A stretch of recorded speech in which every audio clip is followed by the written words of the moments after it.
कई लोग लेकिन किंतु परंतु ये बड़ा जोड़ते हैं हर चीज में, है ना।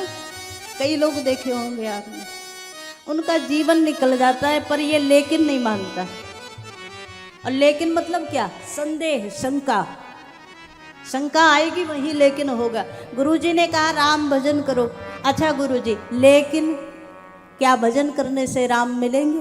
अब जो लेकिन जोड़ दिया तो कहाँ मिलेंगे महाराज? मिलेंगे, क्योंकि वो तो विश्वास से मिलता है, लेकिन से नहीं मिलता। रावण को एक बार अकेले में जब रावण था, रात्रि का समय, शूर्पणखा ने जिस समय पहली बार जाकर रावण को चेतावनी दी, उस समय रावण अकेला भवन में रात में सोच रहा है कहीं ये भगवान ही तो नहीं है। कौन सोच रहा है? रावण सोच रहा है महाराज।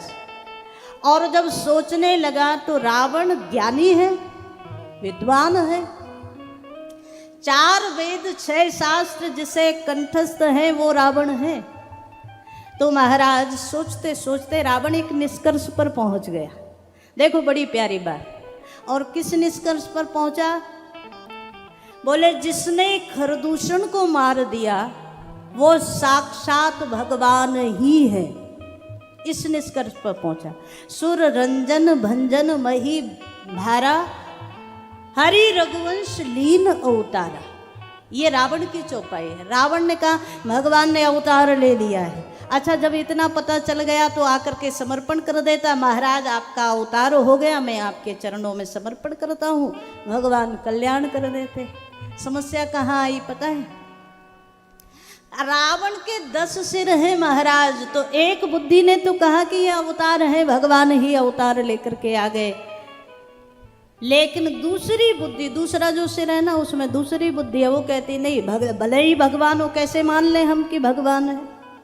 तीसरी बुद्धि कहती है कि परीक्षा कर लो, परीक्षा में यदि पास हो जाए तो समझ लेना कि भगवान है।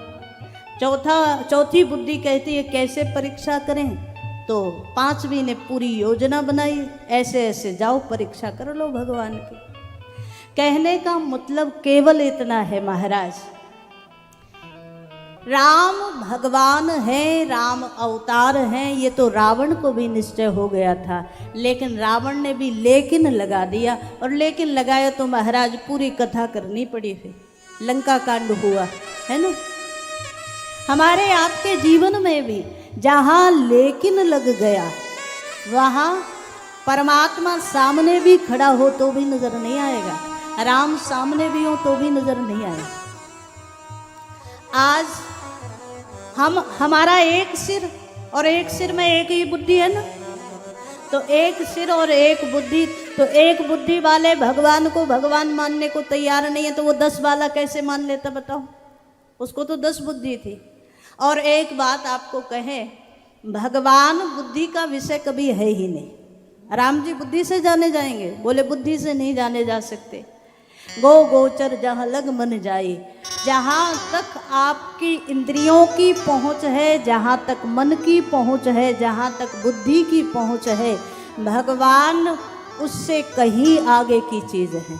इसलिए महाराज बुद्धि तो नहीं भगवान को पकड़ सकती।